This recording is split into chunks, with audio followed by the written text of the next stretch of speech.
প্রিয় শিক্ষার্থীরা, শুনতে পাচ্ছ তোমরা? যদি সাউন্ড ক্লিয়ার হয় তাহলে আমাদেরকে জানাতে হবে আর কি, সাউন্ড এবং আমাকে দেখা যাচ্ছে কিনা ঠিক মতো। যদি যাই তাহলে একটু জানাতে হবে, ঠিক আছে? আচ্ছা, আমরা ভর্তি যুদ্ধের লাইভ ক্লাস শুরু করতে যাচ্ছি। ইতোপূর্বে সামান্য পূর্বে আমাদের ইংরেজি ক্লাসটা নিয়েছেন আমাদের জনপ্রিয় স্যার সাইদুর রহমান স্যার। এখন আমরা কথা বলবো বাংলা বিষয় নিয়ে। আজকে মূলত আমাদের যে বিষয়টা নিয়ে কথা বলবো সেটা হলো এই যে আমরা যে ভাষায় কথা বলছি এই ভাষাটা কিভাবে এই পর্যন্ত আজকে এসে দাঁড়ালো, এই বিষয়টা নিয়ে আমরা আজকে আলোকপাত করব। কেমন? আচ্ছা, তোমরা আমার সঙ্গে যে কথা বলছো, আমি তোমাদের সঙ্গে কথা বলছি, এই যে মাধ্যম, একটা মাধ্যম ভাব আদান প্রদানের, ঠিক একই রকমভাবে আরও কোন কোন মাধ্যমে ভাব আদান প্রদান করা যায় এই বিষয়টা নিশ্চয়ই তোমরা জানো। তোমরা কমেন্টের মাধ্যমে জানাও যে কিভাবে ভাব আদান প্রদান করা যায় আরও কোন কোন ওয়েতে। কেমন? আচ্ছা, আমাদের আজকের আলোচ্য বিষয় আমরা দেখিয়েছি থাকবে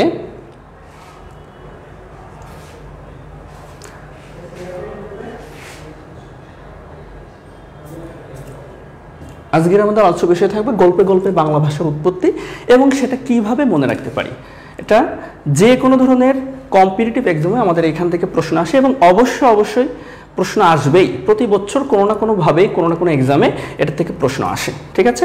আমরা খুবই একটু মনোযোগী সহকারে ক্লাসটা করব। আশা করি বাংলা ভাষার উৎপত্তি নিয়ে আর কখনো ভুল হবে না। কিভাবে, মানে যেভাবে প্রশ্ন আসুক আমরা উত্তর করতে পারবো আশা করি, ঠিক আছে? আচ্ছা, আমি যে প্রশ্নটা করেছিলাম সেটা হলো এই যে আমি তোমাদের সঙ্গে কথা বলছি এবং তোমাদের কথা আমি শুনতে পাচ্ছি না, কিন্তু তোমাদের ভাবটা আমি বুঝতে পারছি।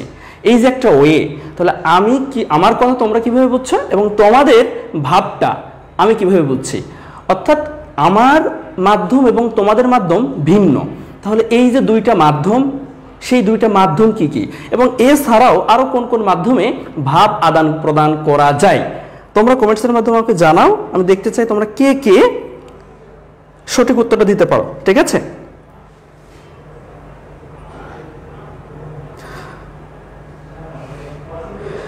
আচ্ছা, ফুল বোর্ড আসতেছে না? আচ্ছা, এখনও কি ফুল বোর্ড আসতেছে না? ফওয়াদ হাসান কমেন্টস করছে ফুল বোর্ড আসতেছে না, আশা করি এবার আসার কথা। সালাম দিয়েছে, আসসালামু আলাইকুম। ওয়ালাইকুম আসসালাম ভাইয়া। আচ্ছা, যে প্রশ্নটা করেছি উত্তর দিতে হবে যে আমরা যে মনের ভাব প্রকাশ করতে যাচ্ছি কোন কোন ওয়েতে, কয়টা ওয়েতে আমরা মনের ভাব প্রকাশ করতে পারি, আচ্ছা জানাতে হবে। আচ্ছা, তার মধ্যে আমরা জেনে গিয়েছি গল্পে গল্পে বাংলা ভাষার উৎপত্তি এবং মনে রাখার কৌশল কিভাবে আমরা শিখবো একটু দেখি। আচ্ছা, তোমরা দেখতে পাচ্ছ শুরুতেই একজন মেয়ের ছবি। এটা কার ছবি হতে পারে, পরিচিত কিনা জানাতে হবে। অতঃপর আমরা দেখতে পাচ্ছি একটা প্রকৃতির ছবি, রাইট? একটা প্রকৃতির ছবি এবং এই ছবিটার দেখা মাত্রই সকলেই জানতে মানে চিনে যেতে পারবে যে এটা কোন জায়গার ছবি। অবশ্যই আমরা শুনবো তোমাদের থেকে। অতঃপর আমরা দেখতে পাচ্ছি একজন মা এবং তার কন্যা। আচ্ছা, এটা আমরা বাচ্চাকালে সকলেই দেখেছি, এটা কোন কার্টুন। অতঃপর আমরা দেখতে পাচ্ছি একদম প্রকৃতির মানুষ, অর্থাৎ আমাদের খেটে খাওয়া মানুষ, তাদের পিকচারটা। আচ্ছা, অথবা দেখতে পাচ্ছি আমরা, বলা লাগবে না, আমরা জানতে পারছি কে, চিনি কি? আচ্ছা, বাংলার বর্তমান সময়ের সমালোচিত বলতে পারি না, এটা আসলে একমাত্র আধিপত্য বিস্তার করে রাখছে বাংলার চলচ্চিত্র জগতে। আমরা দেখতে পারবো এবং তোমাদের থেকে শুনবো, নামটা শুনবো, ঠিক আছে? আচ্ছা, তাহলে আমরা সিরিয়ালে কি কি দেখতে পেয়েছি দেখো। সিরিয়ালে প্রথমে দেখতে পেয়েছি একজন কন্যা, অথবা দেখতে পেয়েছি প্রকৃতির ছবি, তাই তো? অথবা দেখতে পেয়েছি প্রকৃতির ছবি। অতঃপর আমরা কথা বলেছিলাম মা এবং মেয়ে, তাই তো? অতঃপর আমরা দেখতে পেয়েছি, বলেই দিয়েছি তাই না?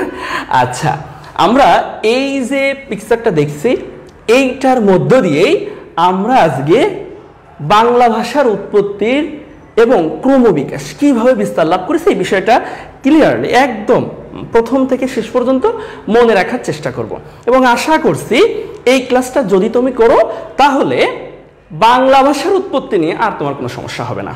ঠিক আছে? আচ্ছা, আমরা প্রথমেই বলেছিলাম যে বাংলা এই ভাষা অর্থাৎ আমরা যে ভাব আদান প্রদান করতেছি এই ভাব আদান প্রদান করা যায় কয়টি ওয়েতে? আচ্ছা, আমরা বলি এটা 3টি ওয়েতে ভাব আদান প্রদান করা যায়। এই যে আমি কথা বলছি তোমরা সেটা শুনতে পাচ্ছ, বুঝতে পারছো, তাহলে আমরা বুঝতে পারছি যে কণ্ঠ নিঃসৃতির মাধ্যমে, কণ্ঠধ্বনির মাধ্যমে আমরা কি করতে পারছি? ভাব আদান প্রদান করতে পারছি। অতঃপর এই যে তোমরা লেখার মাধ্যমে আমার কাছে জানাচ্ছ সেটা আমরা বলতেছি লেখার মাধ্যমে মনের ভাব আদান প্রদান করতে পারছি। তাছাড়াও ইশারার মাধ্যমে আমরা ভাব আদান প্রদান করতে পারছি, তাই তো? ইঙ্গিতের মাধ্যমে, ইশারা ইঙ্গিতের মাধ্যমে। তাহলে আমরা বলতে পারলাম কয়টি ওয়েতে ভাব আদান প্রদান করি? 3টা ওয়েতে ভাব আদান প্রদান করে দিই। এক, আমরা বলছি কণ্ঠধ্বনির মাধ্যমে আমরা ভাব আদান প্রদান করে থাকি। তারপরে আমরা বলেছি কি যে লেখার মাধ্যমে, যেটা তোমরা করছো এখন, লেখার মাধ্যমে আমরা ভাব আদান প্রদান করে আসছি। তাছাড়া আমরা বলেছি ইশারার মাধ্যমে, ইশারা ইঙ্গিতের মাধ্যমে আমরা ভাব আদান প্রদান করে থাকি। তাহলে তোমার মনের ভাব, আমার মনের ভাব, এটা কিন্তু 2টা ওয়েতে প্রকাশ হচ্ছে। ঠিক আছে? আচ্ছা, লেখার মাধ্যমে শুধু যে তোমরা এখানে কমেন্টস করে জানাচ্ছ তা নয়, তোমরা অন্য কথাও কিন্তু লেখার মাধ্যমে ভাব আদান প্রদান করে থাকি, যেটা আমরা অধিক ব্যবহার করে থাকি কিসে? এখন বর্তমান মেসেঞ্জারে, তাই তো? আচ্ছা দেখো, আমরা এই যে ভাব আদান প্রদান করছি, এখন যে ভাষা, এই ভাষাটা একদিনেই আসে নাই। অর্থাৎ আমরা এখন যে ভাষায় কথা বলছি এটা বাংলা ভাষা, এই ভাষাটা একদিনেই আসে নাই, এটা আসতে অনেক সময় লেগেছে। আমরা যে অঞ্চলে বসবাস করছি এই অঞ্চলটা আমরা বলছি ভারত অর্থাৎ ইন্ডিয়া, তাই তো? এটা পূর্বে ইন্দো নামে পরিচিত ছিল এবং ইন্দো আর ইউরোপ যে অঞ্চল, এই 2টা অঞ্চল, 2টা ভূখণ্ড, 2টা ভূখণ্ডের ভাষা প্রায় একই। আর যখন 2টা ভূখণ্ডের ভাষা একই হয়ে যায় তখন সেটা আর ভাষা থাকে না, তখন সেটা ভাষা বংশ হয়ে যায়। ঠিক আছে? তখন সেটা কি হয়ে যায়? ভাষা বংশ হয়ে যায়। আমরা আবারও বলছি, যখন 2টা ভূখণ্ডের ভাষা একই হয় তখন সেটা আর ভাষা থাকে না, তখন সেটা কি হয়ে যায়? তখন সেটা ভাষা বংশ হয়ে যায়।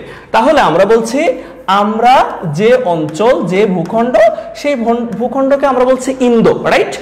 আর এর সঙ্গে ছিল ইউরোপীয়। কেমন? ইউরোপীয় অর্থাৎ ইউরোপ অঞ্চল। তাহলে ইন্দো ইউরোপ হয়ে গেল কি?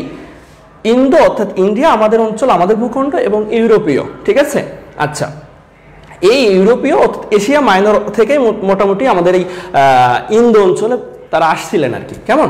আচ্ছা, এই যে ভাষা বংশ, এই যে ভাষা বংশ, পৃথিবীতে 28টি ভাষা বংশের মধ্যে ইন্দো ইউরোপীয় ভাষা বংশটি সব থেকে বৃহৎ ভাষা বংশের একটি। ঠিক আছে? তাহলে আমরা জানলাম আমাদের যে ভাষা বংশ, ভাষা কি? ভাষা বংশ, নট ভাষা, দিস কি? ভাষা বংশ। এই ভাষা বংশ নাম হলো ইন্দো ইউরোপীয় ভাষা বংশ। এই ভাষা বংশের 2টা শাখা ছিল, একটা ইউরোপীয় অঞ্চলের লোকজন কথা বলতো, আরেকটা এই এশিয়া মাইনর থেকে শুরু করে মধ্যপ্রাচ্য দিয়ে মানে ভারত, ইন্দোর আশেপাশে লোকজন কথা বলতো। সেই 2টা শাখা আমরা একটু দেখে ফেলি। সেই 2টা শাখা হলো, একটার নাম হলো শতম আর অন্যটির নাম হলো কেন্তম। অন্যটির নাম কি? অন্যটির নাম কেন্তম। তাহলে আমরা 2টা বিষয় শিখে গেলাম এখন পর্যন্ত। একটা হলো পৃথিবীতে যে কয়েকটা ভাষা বংশ আছে, কয়টি ভাষা বংশ আছে আমরা বলেছি? 28টি ভাষা বংশ আছে। এই 28টি ভাষা বংশের মধ্যে সব থেকে বৃহৎ ভাষা বংশ ইন্দো ইউরোপীয় ভাষা বংশ। আর ইন্দো ইউরোপীয় ভাষা বংশের 2টি শাখা, একটাকে আমরা বলছি কেন্তম, অন্যটিকে আমরা বলছি শতম। ঠিক আছে? আচ্ছা, এই কেন্তম যে শাখা, এই শাখায় মূলত ইউরোপীয় লোকজন কথা বলতো। এখন ইউরোপীয় লোকজন যারা কথা বলে এই ভাষারই মানে এই শাখারই সেই সকল ভাষায়। কেমন? আচ্ছা, তাহলে বাকি রইল কি? শতম। এই শতম ছিল ইন্দোর আশেপাশে যে ভূখণ্ড, এই ভূখণ্ডের মূলত ভাষা। ঠিক আছে? আচ্ছা, আমরা যদি খেয়াল করি তাহলে দেখতে পাবো এই শতমের, এই যে শতম, এই শতম শাখা থেকে মোটামুটি 4টি ভাষা রূপ লাভ করে। এক, আমরা যদি দেখতে পাই আরবীয়, অর্থাৎ আরবে যারা থাকে ওই সময়ে আরবীয় ভাষাও কিন্তু আমাদের এই ইন্দো ইউরোপীয় ভাষারই একটি শাখা, মানে শাখা থেকেই আসছে আর কি। কোন শাখা থেকে? শতম শাখা থেকে। অতঃপর আমরা যদি খেয়াল করি মিশরীয়, কেমন? অতঃপর খেয়াল করলে কি পাই? মিশরীয়। তারপরে আমরা দেখতে পাবো ভারতীয়। আমি তোমাদের কাছে প্রশ্ন রাখবো, আমরা শতম শাখার কোন ভাষা থেকে আসতে পারি? অর্থাৎ শতম শাখার আমরা চারটার কথা বলেছি, আরবীয়, মিশরীয়, ভারতীয় এবং ইরানীয়, কেমন? এবং কি বলেছি? ইরানীয়, কেমন? শতম শাখা থেকে চারটি ভাষা রূপলাভ করে তার মধ্যে আমরা পেয়েছি একটি কি, তার মধ্যে আমরা চারটি লিখেছি। এখন এই চারটির মধ্য থেকে আমরা কোন ভাষা থেকে আসছি একটু খেয়াল করো তো, দেখতে পাও? আচ্ছা, আমরা ইন্দো ইউরোপীয় ভাষা বংশ, ইন্দো ইউরোপীয় ভাষা বংশের দুইটি শাখা ছিল, শতম এবং কেন্তুম। কেন্তুম আমরা পূর্বেই বলেছি এটা ইউরোপীয় যে ভাষা এখন আছে, ইউরোপে প্রচলিত যে ভাষাগুলো আছে এই শাখা থেকে সেই ভাষাগুলো এসেছে। আর আমরা বলছি শতম, এই শতম শাখা থেকে শতম শাখা থেকে কয়টি আসছে? চারটি ভাষা আসছে। এখন এই চারটি ভাষার আমরা কোন ভাষা থেকে আসছি কমেন্টসে জানাও, কমেন্টসে জানাও আমরা কোন ভাষা থেকে এসেছি, ঠিক আছে? আচ্ছা দ্রুত জানাও দেখি।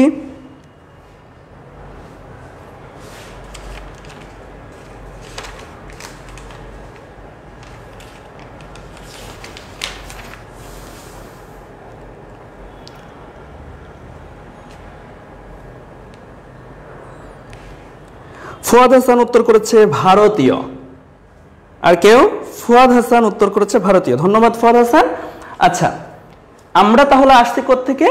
আমরা আসছি ভারতীয় থেকে। গুড, আমরা আসছি ভারতীয় থেকে। এই ভারতীয় থেকে আমাদের যে বর্তমান ভাষা সেই ভাষাই ভারতীয় থেকে আসছে।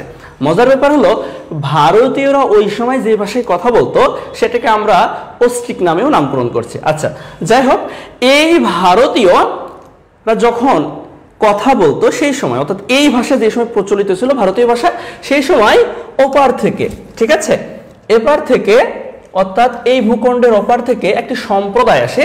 সেই সম্প্রদায়ের নাম হলো আর্য। কেমন? সেই সম্প্রদায়ের নাম কি? আর্য সম্প্রদায়।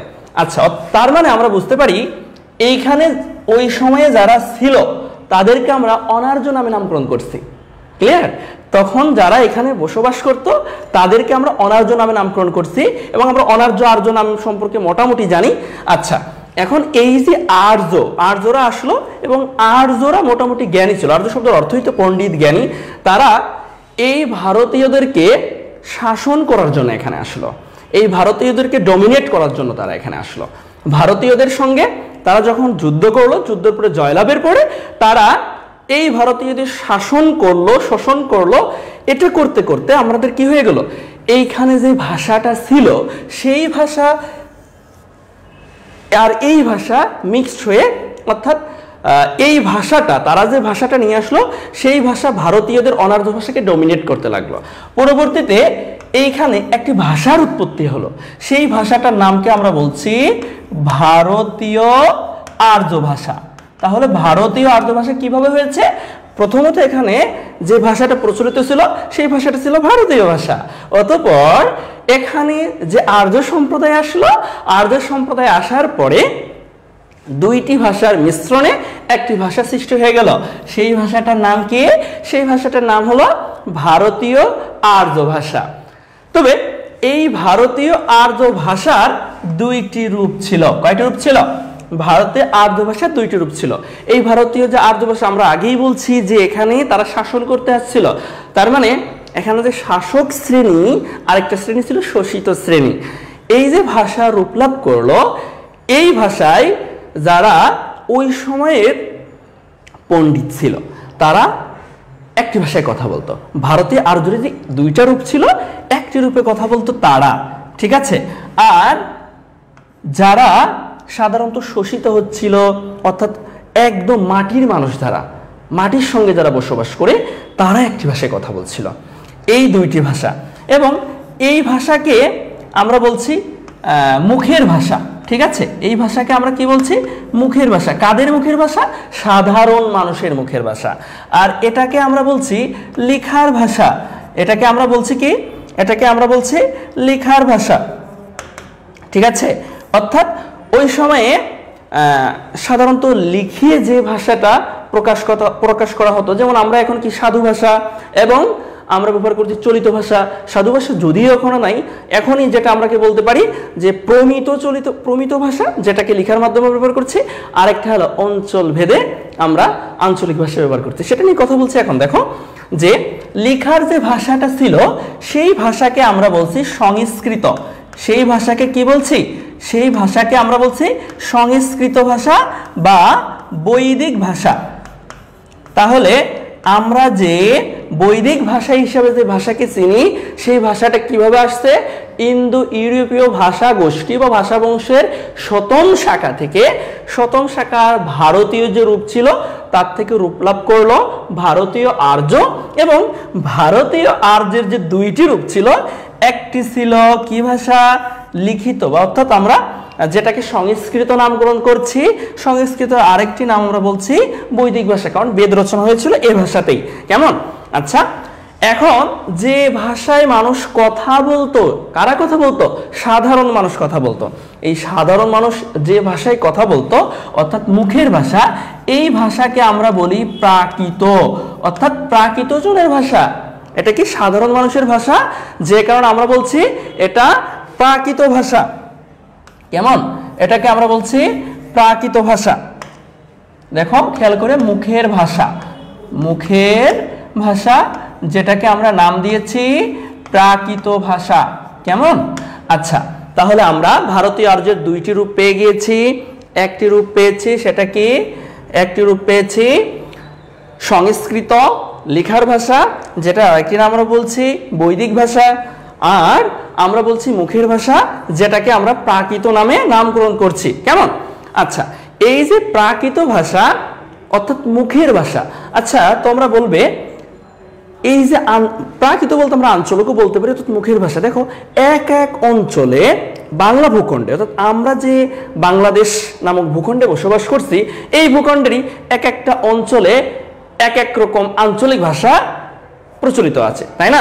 যেমন চট্টগ্রামে একটি ভাষা প্রচলিত আছে, সিলেটে একটি ভাষা প্রচলিত আছে, আমাদের ইউনাইটেড স্টেট অফ নোয়াখালীতে একটি ভাষা প্রচলিত আছে, তাই না?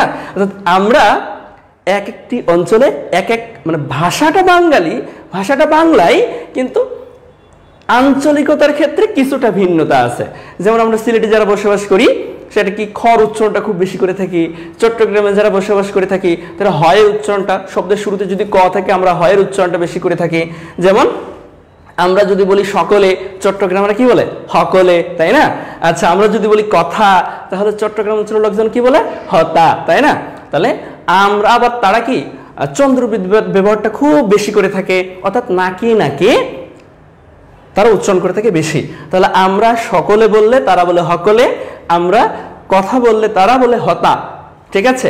আমরা যদি বলি কইতে, তারা বলবে কি? হইতে, তাই তো? এরকমই আসে।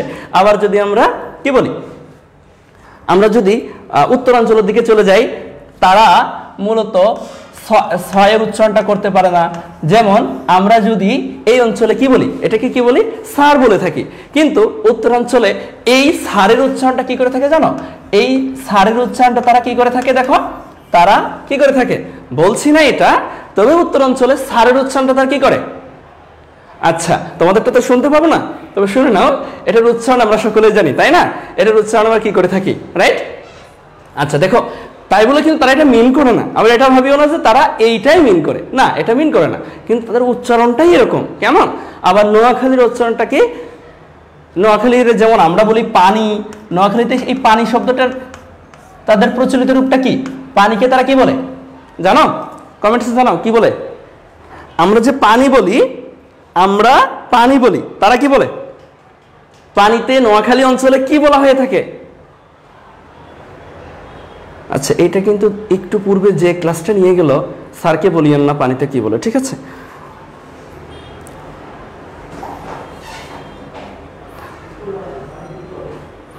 পানিরে কি বলে?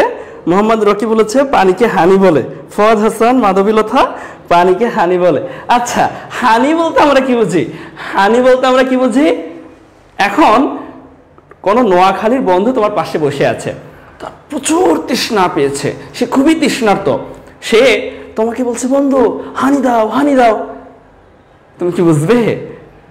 তুমি বলবে কি আমার কাছে তো হানি নাই, আমি হানি করতে কি দিব? কিন্তু সেই বন্ধু কি তোমার কাছে হানি চেয়েছে? তোমার বন্ধু চেয়েছে কি? পানি চেয়েছে। কিন্তু বুঝাতে সে ব্যবহার করেছে কি? হানি শব্দটি। ঠিক আছে, তার মানে আমরা যেটা বলছি সেটা হলো মুখের ভাষা, বাংলা ভাষা হলেও এক একটি অঞ্চলে এক একটি ভাষা, মানে বাংলা ভাষার এক একটি রূপ প্রচলন আছে। আমরা মুখের ভাষা হিসাবে সিলেটে যেটা ব্যবহার করছি, চট্টগ্রামে যেটা ব্যবহার করছি, ইউনাইটেড স্টেট অফ নোয়াখালীতে সেটা ব্যবহার করছি না, বা উত্তর অঞ্চলে সেটা ব্যবহার করছি না, আবার কুষ্টিয়া জহরেও সেটা ব্যবহার করছি না। তাহলে অঞ্চলভেদে বাংলা ভাষারই বিভিন্ন রূপ রয়েছে, তাই না? আচ্ছা, তাহলে এবার আমরা খেয়াল করে দেখি ওই সময়ে ভারতীয় আর্যর যে প্রাকৃত রূপ ছিল, মুখের ভাষা যেটা ছিল প্রচলন, সেটারও কিন্তু বিভিন্ন রূপ ছিল। সেটারও কি ছিল? বিভিন্ন রূপ ছিল। অর্থাৎ ওই সময়ের যে বিভিন্ন অঞ্চল ছিল, সেই অঞ্চলগুলো, সেই ভূখণ্ডগুলোতে এক এক রকম, মানে এই প্রাকৃত রূপেরই এক একটা বিশেষ রূপ প্রাধান্য পাচ্ছিল। ওই সময়ের সব থেকে প্রভাবশালী দুইটি ভূখণ্ডের নাম আমরা একটু জেনে নিই। একটা হলো মগ, ঠিক আছে, একটা হলো মগ আর একটা হলো গৌড়। একটা হলো মগ আর একটা হলো গৌড়, ঠিক আছে। আচ্ছা, এই গৌড় নামটা পরিচিত, তাই না? আমরা আসছি গৌড় নিয়ে কথা বলছি। দেখো, এই যে প্রাকৃত দুইটা অঞ্চলে প্রভাবশালী হয়ে উঠেছিল, সে তার মধ্যে একটা হলো মগ অঞ্চল, অন্যটি হলো গৌড় অঞ্চল, ঠিক আছে। আচ্ছা, দেখো, এই মগ অঞ্চলে যে ভাষাটি প্রচলন ছিল, সেই ভাষাটির নাম আমরা বলছি মাগধী। সেই ভাষাটার নাম কি বলছি?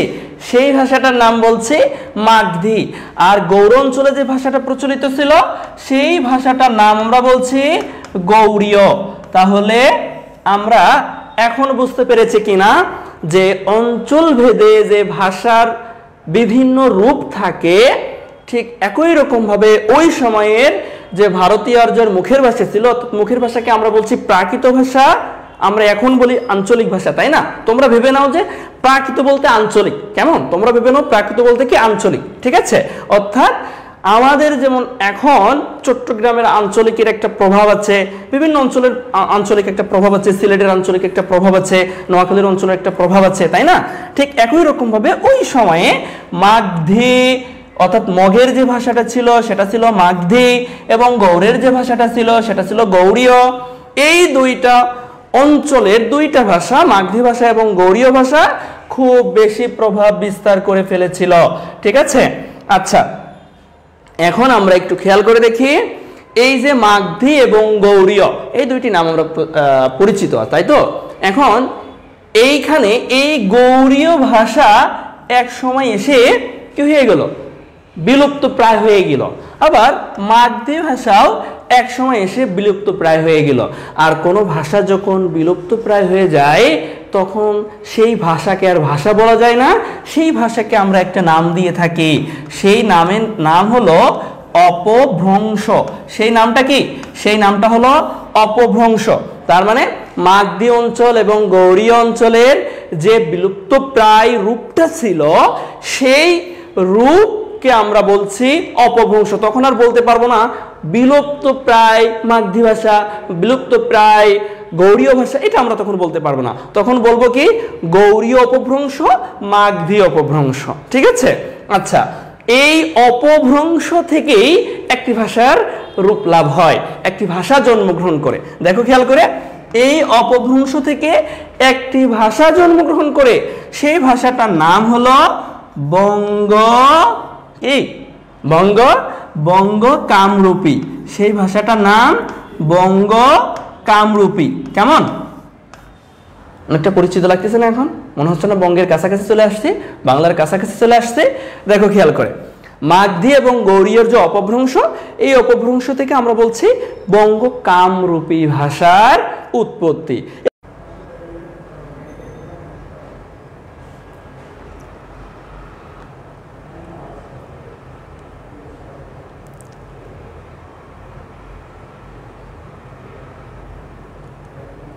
তোমরা কি এখন শুনতে পাচ্ছ কিনা?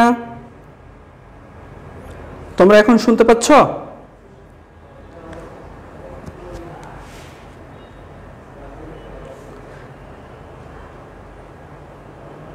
শুনতে পেলে জানাও আমার কথাটা স্পষ্ট শোনা যাচ্ছে কিনা, এখন মানে কানেক্ট হতে পেরেছো কিনা। শোনা যায়? একটু জানাও যে আমাদের কথা এখন শোনা যাচ্ছে কিনা।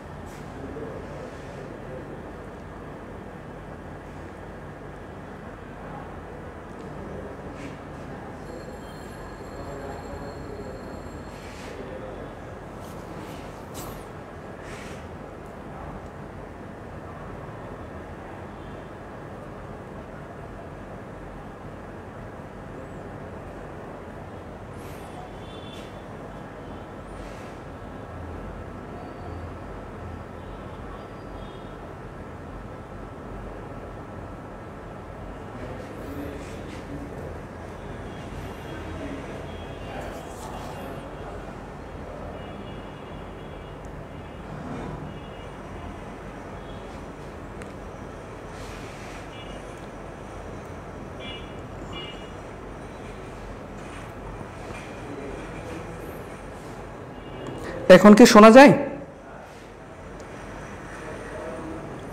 আচ্ছা, জি ভাইয়া শোনা যায়। ওয়ালাইকুম আসসালাম, ধন্যবাদ রাহাত চৌধুরী ভাই। রাহাত চৌধুরী ভাই আমাদের সঙ্গে যুক্ত হয়েছেন, তাকে বিশেষভাবে ধন্যবাদ। হাসাইন আহমেদ তুষার, ওয়ালাইকুম আসসালাম। আচ্ছা, ইলিজা শারমিন, জি ভাই আচ্ছা শোনা যাচ্ছে, তাহলে আমরা এখন কন্টিনিউ করতে পারি।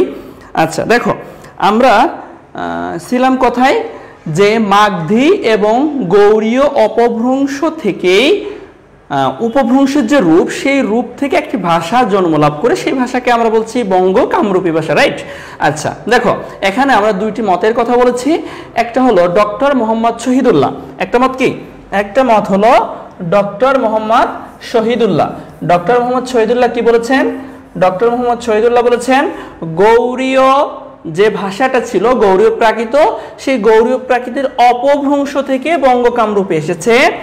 আর এদিকে ডক্টর সুনীতি কুমার চট্টোপাধ্যায়ের যে মতামত, সেটা হলো মাগধী প্রাকৃত যে অপভ্রংশ ছিল সেটা থেকে আসছে। তবে বাজারে প্রচলিত যে সকল বই, সেটাকে আমরা দেখতে পাচ্ছি যে সরাসরি তারা বলে দিয়েছেন যে মাগধী অপভ্রংশ থেকে যে বঙ্গ কামরূপে আসছে, এটা ডক্টর সুনীতি কুমার চট্টোপাধ্যায়ের মতামত। তবে আমরা বলছি না, এটা তার যে বইয়ে, সেই বইয়ে তার জর্জ গিয়ারসনের মতামতকে তিনি কি করেছেন?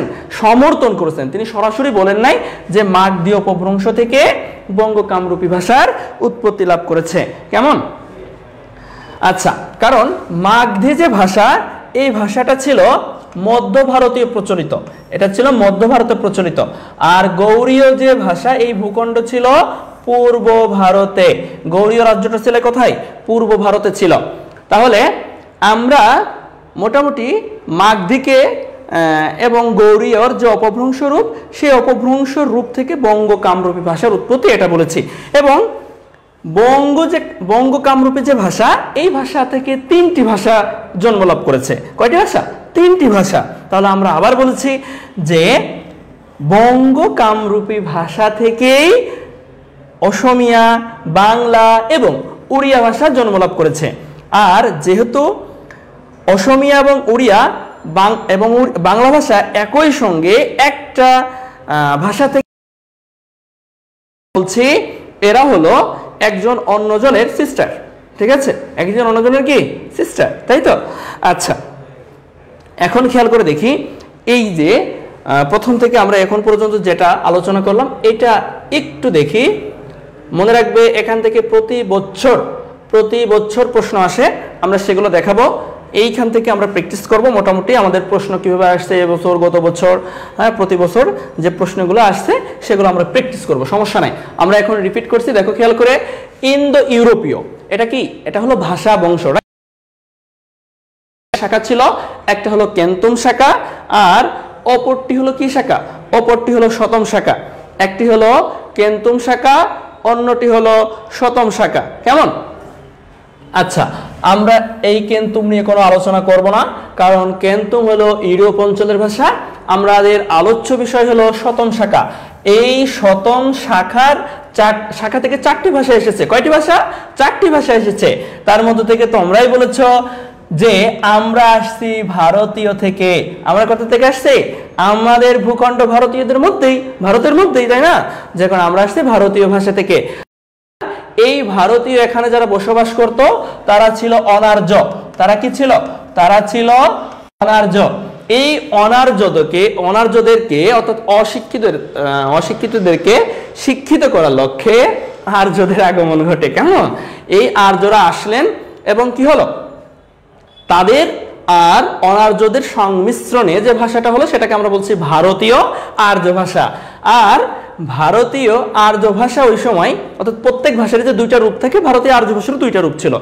একটা ভাষায় মানুষ লেখালেখি করত, অন্যটি ভাষায় মানুষ কথা বলতো, বাক্যলাপ করতো, ভাব বিনিময় করত। আচ্ছা, এই যে লেখার যে ভাষা, সেই ভাষাকে আমরা নাম দিয়েছি সংস্কৃত ভাষা। অন্য আরেকটি নামেও চিনি, সেটা হলো বৈদিক ভাষা। তাছাড়া মুখের যে ভাষাটা ছিল সেই ভাষাটার নাম হলো প্রাকৃত ভাষা। খেয়াল করে যেভাবে দেখে আসছি সেটা হলো, অনেকেই আমরা জানি যে বাংলা ভাষা নাকি সংস্কৃত ভাষা থেকে আসছে, বাংলা ভাষা নাকি তৎসম ভাষা, তৎসম বলতে তো সংস্কৃত। আসলে কিন্তু তা নয়, সংস্কৃত জাস্ট একটি রূপ। আমরা আসছি ভারতীয় আর্য। হ্যাঁ, সংস্কৃত না বলে ভারতীয় আর্য বললে ঠিক আছে, কিন্তু আমরা কিন্তু সংস্কৃত থেকে আসে নাই, সংস্কৃতের প্রভাব আছে। কারণ কি, এটা তো আমাদেরই 2টা শাখার একটি লিখার শাখা, তাই না? আর লিখা তো দীর্ঘস্থায়ী, যে কারণে এটা আসছে, শব্দ আসছে, কিন্তু আমরা সংস্কৃত থেকে আসি নাই। কেমন? আচ্ছা, আমরা আসছি কোথা থেকে? আমরা আসছি প্রাকৃত রূপ থেকে। আর এই যে প্রাকৃত রূপ, আমরা বলছি প্রাকৃত বলতে আমরা বুঝবো আঞ্চলিক। আঞ্চলিক বিভিন্ন অঞ্চলে বিভিন্ন রকম ভাবে রূপ লাভ করে থাকে। তো প্রাকৃতর যে ভাষাটা ছিল, এটা 2টা অঞ্চলে খুব প্রভাব বিস্তার করেছিল। একটা হলো মগ আর অন্যটি হলো গৌড়। গৌড় যে ভাষা, সেই ভাষাকে আমরা বলছি গৌড়ীয়। অপরদিকে মগে যে ভাষাটা ছিল সেটাকে আমরা বলছি কি, মাগধী। ক্লিয়ার? এখন পর্যন্ত ক্লিয়ার? আচ্ছা, এই যে গৌড়ীয়র পাশে আমরা লিখেছি ডক্টর মোহাম্মদ শহীদুল্লাহ। ডক্টর মোহাম্মদ শহীদুল্লাহ তিনি বলেছেন, তিনি কি, তিনি হলেন ভাষাবিদ। ঠিক আছে, তিনি ভাষাবিদ, তাকে নিয়েও আমরা কথা বলবো। তিনি অন্যতম ভাষাবিদ, বাংলা ভাষার খুঁটিনাটির বিষয়ে তিনি বিস্তারিত আলোচনা করেছেন, তাকে আমরা ভাষাবিদ হিসাবে চিনব। এখন তো তিনি বলেছেন গৌড়ীয় যে ভাষাটা ছিল এক সময় এসে এই ভাষাটা বিলুপ্ত প্রায় হয়ে যায়। আর বিলুপ্ত প্রায় এই রূপটাকে আমরা ভাষার ক্ষেত্রে, অর্থাৎ ভাষাবিদরা এই রূপটাকে বলেছেন অপভ্রংশ রূপ। বিলুপ্ত প্রায় বলেন নাই, তারা বলেছেন কি, অপভ্রংশ রূপ। এই গৌড়ীয় অপভ্রংশ রূপ থেকে একটি ভাষার জন্ম লাভ হয়, তার নাম দিয়েছেন তিনি বঙ্গ কামরূপী। তাহলে গৌড়ীয়র পাশে আমরা দেখেছি ডক্টর মোহাম্মদ শহীদুল্লাহ, তিনি বলেছেন এই যে বঙ্গ কামরূপী গৌড়ীয় যে ভাষাটার থেকে আসছে, এটা মোটামুটি 7ম শতকের মধ্যে। ঠিক আছে, আর মাগধী ভাষা থেকে যদি বলি আমরা, সেটা হলো, যদি প্রশ্ন এভাবে আসে মাগধী অপভ্রংশ থেকে বাংলা ভাষা এসেছে, এটি কার মত? অপশনে যদি জর্জ গেয়ারসন থাকে, অবশ্যই আমাদের সঠিক উত্তর জর্জ গেয়ারসন হবেন। আর যদি অপশনে না থাকেন, তাহলে আমরা কি করব, এই মতকে যিনি সমর্থন করেছেন ডক্টর সুনীতি কুমার চট্টোপাধ্যায়, আমরা সেটাকেই গ্রহণ করব। কেমন? আচ্ছা, তাহলে মাগধী বলেছেন সুনীতি কুমার, ডক্টর সুনীতি কুমার। কেমন? তিনি বলেছেন 10ম শতকে। তিনি বলেছেন কখন? তিনি বলেছেন 10ম শতকে। আচ্ছা, তাহলে এই অপভ্রংশ থেকে একটি ভাষা এসেছিল বঙ্গ কামরূপী, আর এই বঙ্গ কামরূপী থেকে 3টি ভাষা জন্ম লাভ করেছে। একটা হলো অসমিয়া, দ্বিতীয়টি হলো বাংলা, তৃতীয়টি হলো কি, উড়িয়া। অসমিয়া এখন কোথায় প্রচলিত? এখন আসামে প্রচলিত। উড়িয়া এখন কোথায়? উড়িষ্যাতে প্রচলিত। ঠিক আছে, আচ্ছা, দেখবেন এদের ভাষা, এই অঞ্চলের ভাষাগুলা বাংলা ভাষার মতোই, একদমই মনে হয় শুনলে আমরা কিছু বুঝি কিছু বুঝি না। ঠিক আছে, যেমন আমরা আমাদেরই অঞ্চলে, বিভিন্ন অঞ্চলে যে ভাষাগুলো এরকমই। এখন কথা হলো ভাই, এতগুলা বিষয় আমরা মনে রাখবো কি করে? এখন এতগুলো বিষয় আমাদের মনে রাখাও লাগবে না, যতটুকু মনে রাখা লাগবে আমরা বলছি, এবং যেখান থেকে প্রশ্ন আসে সেটাও আমরা বলছি, আর এটা মনে রাখার কৌশলটাও আমরা বলছি। আমরা প্রথমেই একটা পিকচার দেখিয়েছিলাম, তাই না? প্রথমেই আমরা একটা বিষয় দেখেছিলাম, সেটা হলো দেখতে পাচ্ছি একজন কন্যা, তাই তো? দেখতে পাচ্ছি, ক্লিয়ার কিনা? জানা আমরা এই বিষয়টা মনে রাখার জন্য আমরা এখানে চলে আসলাম। এখন দেখতে পাচ্ছি কিনা? একে আমরা বলছি একজন মেয়ে, একজন কন্যা, রাইট? এই কন্যা, অতঃপর আমরা দেখতে পাচ্ছি প্রকৃতির দৃশ্য, তাই তো? এই কন্যা সম্পর্কে আমরা একটু জানাই। এই কন্যা হলেন বাংলাদেশে ঘুরতে আসছেন, বাইরের থেকে বাংলাদেশে ঘুরতে আসছেন, অর্থাৎ সে ট্যুরিস্ট, ঠিক আছে? আচ্ছা, এখন তিনি যেহেতু ঘুরতে আসছেন, তাহলে বাংলাদেশ যে প্রকৃতির কন্যা, তাই না? সেই হিসাবে প্রকৃতির বিষয়গুলো তিনি দেখবেন, সেই হিসাবে তিনি দেখতে আসছেন। এটা কোথায় জানো? চিনি আমরা? আচ্ছা, এটা কোথায়? আচ্ছা, আমরা জানাবো এটা কোথায়, কমেন্টসে জানাই দিই এটা কোথায়। অতঃপর তিনি একা আসেন নাই, কিন্তু তিনি আসতেন, তার সঙ্গে কে আছে? তার আম্মা জানাচ্ছেন, ঠিক আছে? অতঃপর আমরা দেখতে পাচ্ছি তিনি জনমানুষের কাছেও গিয়েছেন। কোথায় গিয়েছেন? জনমানুষের কাছেও গিয়েছেন। অতঃপর আমরা দেখতে পাচ্ছি আরেকটা বিষয়, তাই না? অতঃপর কার সাথে কথা বলছেন তিনি? অতঃপর কার সাথে কথা বলছেন? আচ্ছা, আমরা জেনে গিয়েছি কার সাথে কথা বলছেন। আচ্ছা, এখন আমরা পুরোটা একটু দেখে ফেলি। আচ্ছা, এই যে কন্যা অর্থাৎ একজন মেয়ে, তিনি বাংলাদেশ দেখতে আসছেন, বাংলাদেশের সৌন্দর্যের কথা শুনে তিনি দেখতে আসছেন। এর নাম হলো মূলত ইসি। এর নাম কি? এর নাম হলো ইসি, ঠিক আছে? আচ্ছা, তাহলে আমরা দেখলাম একজন কন্যা পেয়েছি, সেই কন্যার নাম কি? সেই কন্যার নাম হলো ইসি, রাইট? একজন কন্যা পেয়েছি, সেই কন্যার নাম ইসি।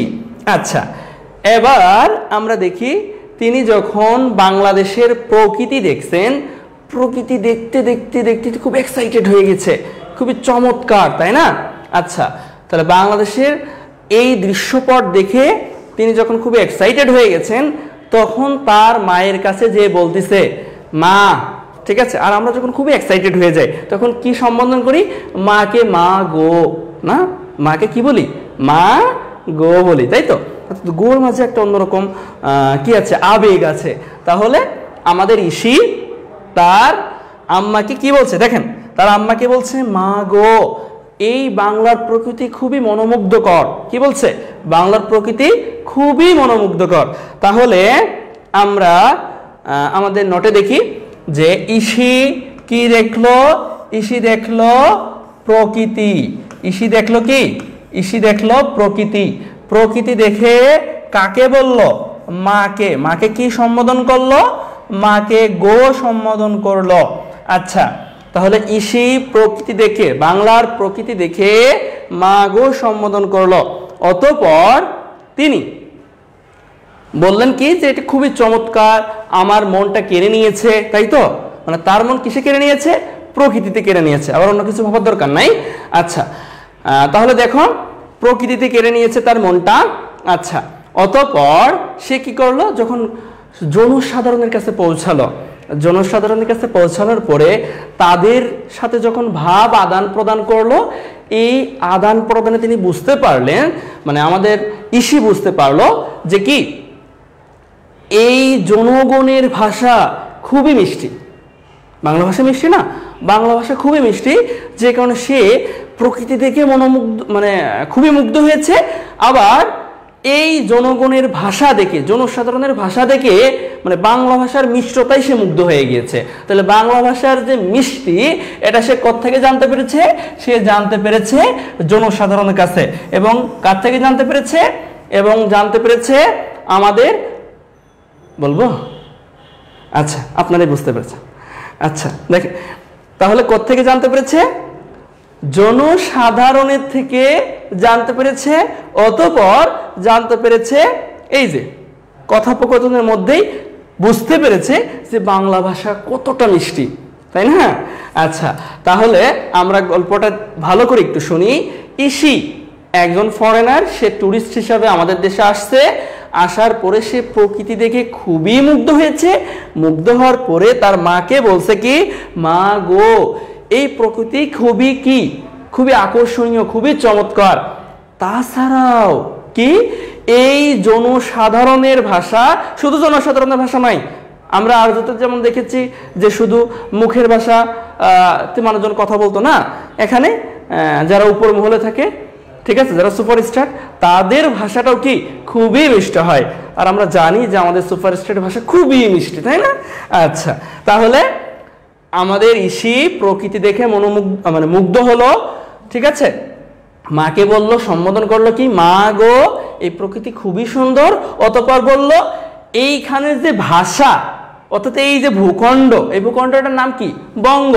এই বঙ্গ ভাষাটাও খুবই মিষ্ট।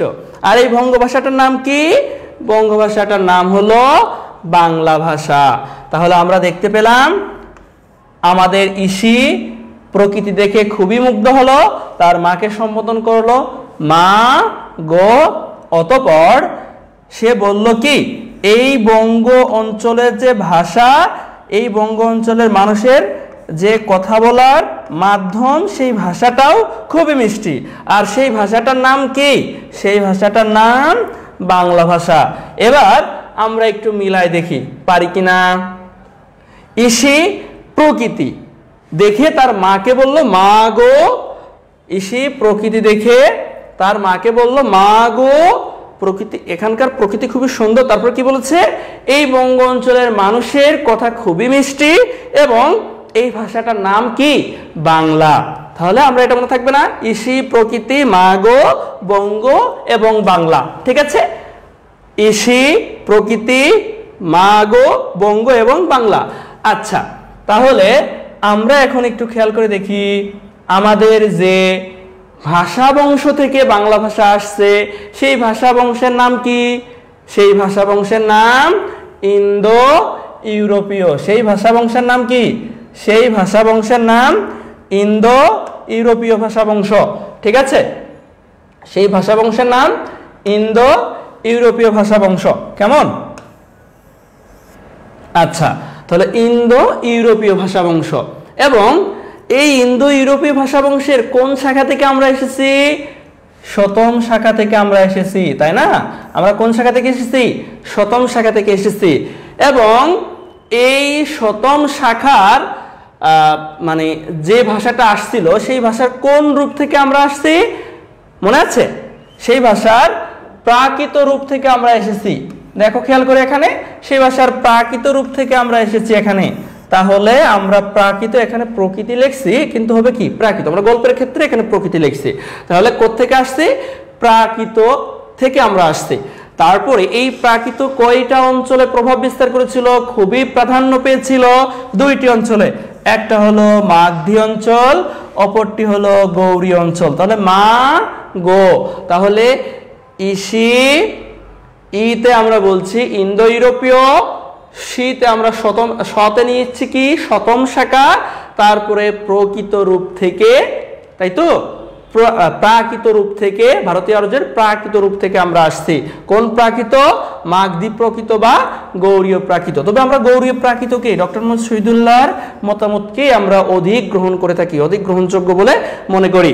তারপর আমরা বলছি বঙ্গ, রাইট, বঙ্গ। এই বঙ্গ বলতে কি বুঝেছি, বঙ্গ কামরূপী, গৌড়ীয় অথবা মাগধীর যে অপভ্রংশ, সেটা কি ছিল, একটা অপভ্রংশ ছিল, তাই না? এই অপভ্রংশ থেকে উৎপত্তি ভাষার নাম কি, বঙ্গ কামরূপী। আর এই বঙ্গ কামরূপী থেকেই আমাদের বাংলা ভাষার উৎপত্তি। ক্লিয়ার? আচ্ছা, তাহলে আমরা আবার রিপিট করি, ইন্দো ইউরোপীয় শতম শাখা, প্রাকৃত থেকে, কোন প্রাকৃত, মাগধী প্রাকৃত, গৌড়ীয় প্রাকৃত। তারপরে আমরা বলছি এই দুইটার অপভ্রংশ থেকে আসছে বঙ্গ, বঙ্গ থেকে আসছে আমাদের কি ভাষা, বাংলা ভাষা এসেছে। ঠিক আছে, আমরা কি বুঝতে পেরেছি? এখন আমরা দেখব এই যে বিষয়টা আলোচনা করলাম, এত সময় আমরা শুনেছি এইখান থেকে কি পরিমাণে প্রশ্ন আমাদের এসে থাকে বিভিন্ন পরীক্ষায়, বিভিন্ন প্রতিযোগিতামূলক পরীক্ষায় কি পরিমাণে প্রশ্ন এসে থাকে আমরা সেই বিষয়টা একটু দেখি, কেমন? আচ্ছা দেখো খেয়াল করে, বাংলা ভাষার উৎস কোনটি? এটা দেখছি আমরা, দেখতে পাচ্ছি কিনা? বাংলা ভাষার উৎস কোনটি? উত্তর করতে পারবো না? বাংলা ভাষার উৎস কোনটি? আচ্ছা খেয়াল করে দেখো, বাংলা ভাষার উৎস কোনটি? আমি একবার পড়ে শোনাই, তারপর তোমাদের থেকে আমি উত্তরগুলো নিব, কেমন? আচ্ছা, একটা হলো বাংলা ভাষার উৎস কোনটি? ইন্দো এশিয়ান, ইন্দো ইউরোপিয়ান, কোনোটিই নয়, ইন্দো আমেরিকান। ঠিক আছে? আচ্ছা, কোন সালে কোথায় এসেছিল সেই বিষয়টা আমরা তুলে ধরেছি এখানে। তারপরে কোন ভাষা থেকে বাংলা ভাষার জন্ম? কোন ভাষা থেকে বাংলা ভাষার জন্ম? পালি, বঙ্গ কামরূপী, উড়িয়া, হিন্দি। তারপর আমরা দেখতে পাচ্ছি বাংলা ভাষা কোন ভাষাগোষ্ঠীর অন্তর্গত? ইন্দো ইউরোপীয়, ইন্দো দ্রাবিড়িয়ান, আর্য এবং আর্য ইউরোপীয়। ঠিক আছে? তারপর আমরা বলছি প্রাকৃত শব্দের ভাষাগত অর্থ কি? প্রাকৃত শব্দের ভাষাগত অর্থ কি? ঠিক আছে? প্রাকৃত, আমরা আলোচনার সময় বলেছিলাম এই ভাষায় কারা মূলত কথা বলে থাকে। ঠিক আছে? আচ্ছা, মূর্খদের ভাষা, মূর্খরা কথা বলে, পণ্ডিতদের ভাষা, লেখকদের ভাষা, জনগণের মুখের ভাষা। আচ্ছা, তারপরে ভারতীয় আর্যদের দ্বিতীয় স্তর কোনটি? ভারতীয় আর্য ভাষার দ্বিতীয় স্তর কোনটি? বাংলা, মাগধী, সংস্কৃত, হিন্দি। চারটা মনে থাকলে অবশ্যই এটা বলতে পারবে। আচ্ছা, বঙ্গ কামরূপী থেকে সৃষ্ট একটি বাংলা ভাষা অপর ভাষা কোনটি? অসমিয়া, উড়িয়া, হিন্দি, ব্রজবুলি। দেখো খেয়াল করে, আমরা জুম করে দিই।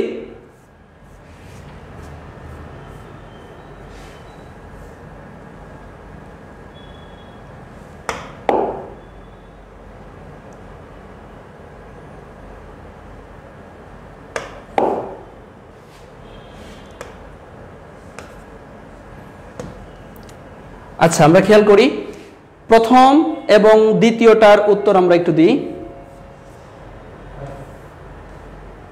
প্রথম এবং দ্বিতীয়টার উত্তর দিই। বাংলা ভাষার উৎস দেখতে পাচ্ছ নিশ্চয়? বাংলা ভাষার উৎস কোনটি এবং কোন ভাষা থেকে বাংলা ভাষার জন্ম লাভ করেছে? ঠিক আছে? কোন ভাষা থেকে বাংলা ভাষার জন্ম, এই দুটির উত্তর আমরা একটু দিই। ঠিক আছে?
আচ্ছা, উত্তর দিচ্ছে নাইমুদ্দিন। উত্তর দিয়েছে প্রথম, অর্থাৎ একে খ উত্তর দিয়েছে।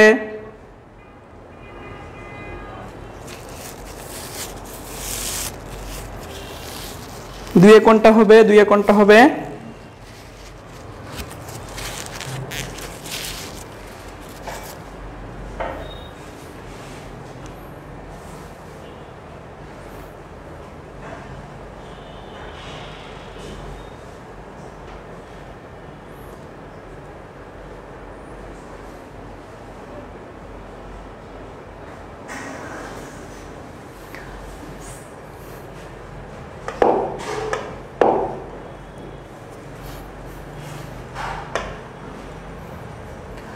আচ্ছা, উত্তর আসছে বাংলা ভাষার উৎস কোনটি? উত্তর দিয়েছে নাইমুদ্দিন একের খ। আচ্ছা, একের খ কি আছে? ইন্দো ইউরোপিয়ান, তাই তো? তাহলে বাংলা ভাষা ইন্দো ইউরোপিয়ান থেকে আসছে। আমরা প্রথমে বলেছি বাংলা ভাষা কোথা থেকে আসছে দেখেছি, তাই তো?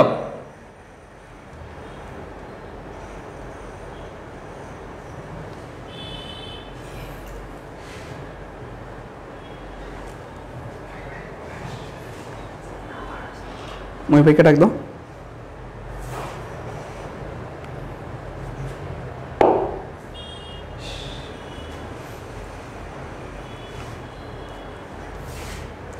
আচ্ছা, মাধুরীপে উত্তর দিয়েছে ইন্দো ইউরোপিয়ান। কোন ভাষা থেকে বাংলা ভাষার জন্ম? এটা কোনটা হবে উত্তর? কোন ভাষা থেকে বাংলা ভাষার, কোন ভাষা থেকে বাংলা ভাষার জন্ম? উত্তর কি হবে? উত্তর কি হবে? বলো বলো।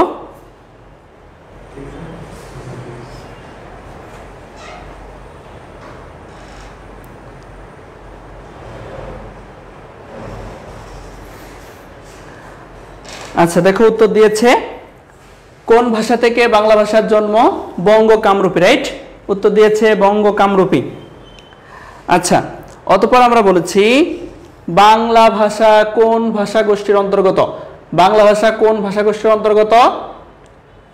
বলো, বাংলা ভাষা কোন ভাষা গোষ্ঠীর অন্তর্গত? আমরা একটু পূর্বে এটা নিয়ে কথা বলেছি। বাংলা ভাষা কোন ভাষা গোষ্ঠীর অন্তর্গত?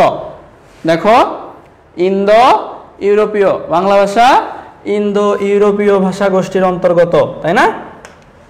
বাংলা ভাষা ইন্দো ইউরোপীয় ভাষা গোষ্ঠীর অন্তর্গত। আচ্ছা, এরপরে আমরা দেখছি প্রাকৃত শব্দের ভাষাগত অর্থ কি, অর্থাৎ এখানে যে অপশনগুলো আছে এই ভাষায় কারা কথা বলতো, তাই না? এটা কি লেখকরা কথা বলতো, জনগণের মুখের ভাষা ছিল, পণ্ডিতদের ভাষা ছিল? কোনটা ছিল? এটা ছিল জনগণের মুখের ভাষা। সঠিক উত্তর কি? সঠিক উত্তর জনগণের মুখের ভাষা। আচ্ছা, অতঃপর আমরা বলছি ভারতীয় আর্য ভাষার দ্বিতীয় স্তর কোনটি? ভারতীয় আর্য ভাষার দ্বিতীয় স্তর হলো সংস্কৃত। আমরা দেখে আসছি সংস্কৃত কিনা। দেখো, ভারতীয় আর্য ভাষার দ্বিতীয় স্তর কি? সংস্কৃত। কেমন? আচ্ছা, তারপরে আমরা বলছি বঙ্গ কামরূপী থেকে সৃষ্ট একটি বাংলা ভাষা, অপরটি। দেখো, অপরটি হলো অসমীয়া ভাষা। কেমন? অপরটি হলো অসমীয়া ভাষা। আচ্ছা, তারপরে আমরা বলছি বাংলা ভাষার উৎপত্তি হয়েছে কোন ভাষা থেকে? বাংলা ভাষার উৎপত্তি হয়েছে পালি হতে, মাগধী প্রাকৃত হতে, হিন্দি হতে, সংস্কৃত হতে। আমরা এখানেই দেখে এসেছি যে কোত্থেকে আসছে? মাগধী এবং গৌড়ীয় প্রাকৃত থেকে এসেছে, তাই তো? আচ্ছা, এরপরে আমরা দেখি ডক্টর মোহাম্মদ শহীদুল্লাহ মতে কোন ভাষা থেকে বাংলা ভাষার জন্ম? কোন ভাষা থেকে? ডক্টর মোহাম্মদ শহীদুল্লাহ মতে গৌড়ীয় ভাষা থেকে, গৌড়ীয় প্রাকৃত, গৌরী সেন নয় কিন্তু, গৌড়ীয় প্রাকৃত থেকেই বাংলা ভাষা এসেছে। ঠিক আছে, তাহলে আমরা দেখতে পেলাম মোটামুটি কয়েকটি প্রশ্ন, এরকম শত শত প্রশ্ন আসছে এই আজকের ক্লাসের যে টপিক ছিল এই টপিক থেকে, অর্থাৎ বাংলা ভাষার যে উৎপত্তি এবং এর যে বিকাশ, অর্থাৎ বাংলা ভাষা আসছে কিভাবে, এই বিষয়ের উপরে প্রতি বছর প্রশ্ন এসে থাকে। ঠিক আছে, আমরা এভাবেই গল্পে গল্পে কিভাবে বাংলা ভাষা যেভাবে শিখলাম যে বাংলা ভাষার উৎপত্তি, এভাবে প্রতিনিয়ত এক একটি টপিক্সের মধ্যে টপিক্সে আমরা কিভাবে শিখতে পারি সেই বিষয়গুলো নিয়ে আলোচনা করব। ঠিক আছে, খুব সহজেই শিখতে পারি। কেমন? আচ্ছা, আমাদের আগামীকাল লাইভ ক্লাসে থাকবেন আমাদের মহিভাই এবং আমাদের সৌরভ, যে সময়ের সেরা শিক্ষক, বর্তমান সময়ের সিলেটে নয়, শুধু সিলেট বললে ভুল হবে, সময়ের সেরা শিক্ষক আমাদের মহিভাই এবং সৌরভ সেন আগামীকাল তোমাদের সাথে থাকবে। পরবর্তী দিন আবার আমাদের সাথে থাকবে আমাদের সাধারণ জ্ঞানের টিচার আবু সালে মোহাম্মদ নাসিম, তার সঙ্গে দেখা হবে। এভাবে প্রতিদিন, অর্থাৎ একটা দিনও মিস যাবে না, সপ্তাহে 7টা দিনে কোনো না কোনো স্যার, কোনো না কোনো ভাইয়া তোমাদের সঙ্গে কথা বলবে। ঠিক আছে, এবং প্রত্যেকটা গুরুত্বপূর্ণ বিষয় নিয়ে তোমাদের সামনে হাজির হবে এবং সেই বিষয়টা কিভাবে অতি সহজেই, সহজে নয় অতি সহজেই তোমাদের সামনে উপস্থাপন করা যায় সেই বিষয়টা সেইভাবেই উপস্থাপন করবে। ঠিক আছে, আবার তোমাদের সঙ্গে দেখা হবে নতুন কোনো বিষয় নিয়ে, নতুন কোনো টপিকস নিয়ে তোমাদের সঙ্গে আবার আমার দেখা হবে। তত সময় পর্যন্ত তোমরা সকলেই ভালো থাকো, সুস্থ থাকো, সকলের জন্য শুভকামনা।